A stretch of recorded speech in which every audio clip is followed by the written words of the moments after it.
Musik terlalu banyak dimainkan di negeri ini, tetapi terlalu sedikit untuk dibaca, kata kritikus musik Suka Harjana. Melalui musik seharusnya kita bisa belajar tentang kearifan, kebijaksanaan, nilai-nilai sosial kemanusiaan, spiritual, serta semakin menghargai keberagaman budaya Nusantara. Lebih dari sekedar hiburan sesaat.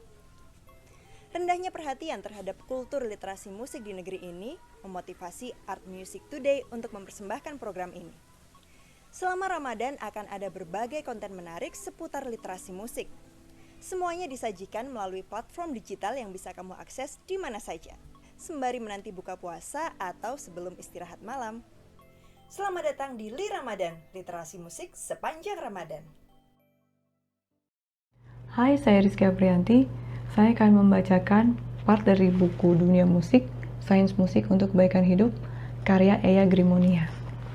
Bagian 4, Fungsi Musik. Musik, belajar, dan kreativitas. Dalam musik ada yang disebut dengan apresiasi atau interpretasi, yang berarti pemahaman dan penghayatan masing-masing individu terhadap suatu lagu. Pada musik klasik, interpretasi harus mengikuti keinginan komposer dan alasannya membuat komposisi tersebut, kecuali untuk nomor penjarian dan bowing. Penampil hanya diberi kebebasan di bagian cadenza. Di sini, penampil boleh membuat sendiri improvisasi dengan kaidah-kaidah teknik klasik untuk 8 bar atau lebih, dan biasanya improvisasinya adalah bentuk variasi tema dari lagu tersebut. Lain halnya pada musik yang lain seperti pop atau jazz, improvisation is a must. Semakin kita bisa menunjukkan semua skill yang sudah kita pelajari secara audio maupun visual, semakin keren improvisasinya. Reaksi penonton terhadap improvisasi atau cadenza yang kita buat tergantung pengetahuan dan selera mereka. Secara pribadi, saya, dalam hal ini penulisnya, menghargai apresiasi yang berasal dari kalangan awam. Yang disebut dengan kalangan awam musik adalah orang-orang yang tidak secara khusus mempelajari pendidikan musik secara formal. Walaupun mungkin secara teori orang-orang ini tidak tahu banyak tentang musik, namun kita justru bisa mendapat banyak masukan berharga. Biasanya mereka lebih mampu melihat atau mendengar musik dari sudut pandang berbeda dibandingkan dengan kalangan yang sudah mendalami musik. Secara intuitif, kita merasakan musik dan suara dapat meningkatkan kreativitas kita. Dapat diartikan pula bahwa musik mempengaruhi kesehatan dan kebahagiaan kita. Musik mampu menempatkan kita dalam keadaan bermimpi kreatif. Ketika kita benar-benar harus kreatif, tanpa sadar tangan kita akan memutar lagu yang sama dengan ritme otak kita. Karena nada-nada dalam lagu tersebut akan beresonansi dengan titiknya masing-masing di dalam otak kita. Kadang kita memainkan musik secara naluriah tanpa kita ketahui mengapa bisa seperti itu. Tetapi jika kita memahami betapa dalamnya musik mempengaruhi pikiran, kita bisa mengoptimalkan fungsinya demi mendapatkan manfaat sebanyak-banyaknya. Begitu pula dalam mengembangkan skill musik. Kita juga tidak disarankan terpaku pada satu individu atau satu tempat belajar saja. Musisi harus kreatif, mencari sumber belajar, dan menjalani proses pembelajaran yang efektif. Dengan bantuan internet, kita bisa memperoleh akses gratis untuk belajar dengan guru, dosen, atau bahkan profesor dari negara manapun. Kita bisa belajar melalui berbagai kuliah online untuk menambah wawasan, misalnya di Coursera, edX, Alison, dan lain-lain. Sejak tahun 2012, saya, dalam hal ini penulisnya, bergabung dengan Coursera.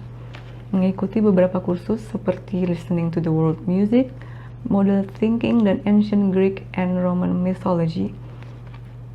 Kuliah online seperti ini sungguh bermanfaat. Saya beruntung bisa mengisi masa-masa homeschooling saya untuk berlatih musik dan mempelajari hal-hal menarik yang saya sukai.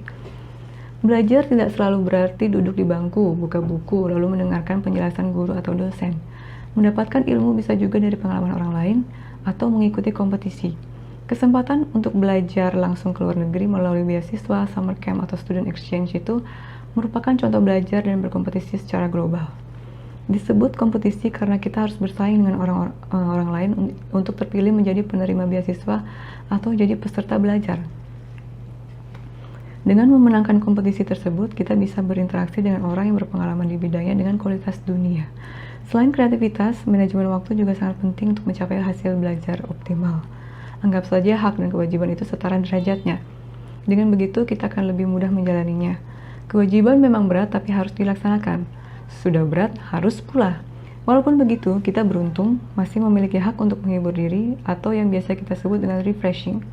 Karena itu, hak dan kewajiban selalu saya sebut sebagai prioritas paralel. Sama pentingnya tapi mempunyai tempat dan waktunya masing-masing. Dengan belajar musik, kita bisa menyeimbangkan kewajiban dan hak tersebut.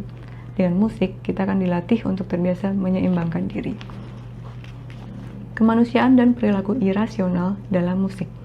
Sebenarnya banyak sekali informasi baru yang bisa dimasukkan ke dalam folder-folder otak kita. Sayangnya, kita cenderung memilih informasi yang sudah kita tahu saja.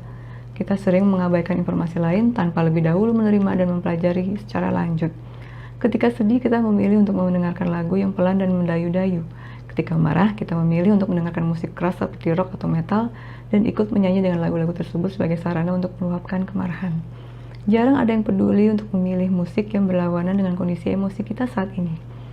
Secara otomatis, kita memilih mendengar apa yang kita mau dengar. Padahal, lagu yang ingin kita dengar justru akan menambah emosi negatif, bukan membantu kita meredakannya. Selain mendengarkan musik untuk menyeimbangkan pikiran dan hati, kita juga bisa meredakan emosi dengan cara menyanyi, atau dalam bahasa Latin disebut juga cantabile. Tentang pilihan lagu, ada peribahasa Jawa, Witing tresno jalaran saka kulino, yang berarti suka karena terbiasa. Peribahasa ini juga bisa menjelaskan mengapa kita cenderung mendengarkan lagu yang sama terus-menerus, baik sengaja maupun tidak sengaja. Padahal, selain mendengarkan lagu klasik atau pop misalnya, kita bisa mencoba genre lain seperti keroncong, dangdut, kasidah, atau musik-musik tradisional. Bahkan sesekali kita juga bisa mencoba mendengar musik punk atau metal sebagai selingan. Faktor lain yang membuat kita cenderung mendengarkan pilihan lagu yang sama adalah peran lingkungan. Misalnya sejak kecil kita biasa mendengar lagu-lagu jadul yang diputar oleh orang tua kita. Mungkin lagu itu dinyanyikan atau dimainkan seseorang yang kita suka sehingga menjadi spesial untuk kita. Hal ini terjadi karena musik yang kita dengarkan tidak hanya masuk ke telinga sebagai sensor auditori, namun juga masuk ke otak di bagian limbik. Bagian itu mengatur memori yang berkaitan dengan emosi. Hebat sekali otak kita ini. Beethoven dan Evelyn Glennie, dua musisi ini sama-sama menjadi tunarungu ketika usia muda. Saat itu mereka sedang belajar musik dan kehilangan pendengaran karena sakit. Beethoven dengan musik klasiknya, Glennie dengan perkusinya, tetap melaju ke pencapaian musik tertinggi. Bagaimana mereka melakukannya? Mereka pernah mengenal suara nada dan hafal getarannya seperti apa. Jadi walaupun tidak mendengar, mereka bisa membedakan nada hanya dengan merasakan getarannya. Dengan cara itu mereka bisa menciptakan komposisi, bahkan Beethoven bisa menjadi konduktor orkestra. Setiap nada memiliki getaran khas. Memori itu tercatat dalam otak mereka. Inilah yang selalu mereka ingat walau dalam kesunyian. Musik bisa mempengaruhi emosi karena musik bisa merangsang sel-sel otak yang terletak di dalam cingulate cortex atau limbic cortex dalam otak manusia. Penelitian sebuah universitas di Amerika menunjukkan bahwa musik dengan beat yang kuat atau cepat bisa merangsang gelombang otak sehingga detak jantung berdegup lebih kencang. Kondisi ini membuat kita menjadi lebih waspada dan konsentrasi menjadi lebih tajam. Catatan, tidak semua musik yang kencang memberikan hasil yang sama. Sementara itu, musik-musik dengan beat yang lebih pelan dan tenang, seperti musik klasik dengan irama standar atau lebih pelan, menciptakan efek lain. Misalnya karya Jules Massenet yang berjudul Meditation, dapat meningkatkan kemampuan kita untuk fokus dalam jangka waktu yang lebih lama, serta membantu kita agar tubuh lebih tenang. Ya, sekian. Terima kasih atas kesempatannya. Sampai bertemu lagi di lain kesempatan. Terima kasih.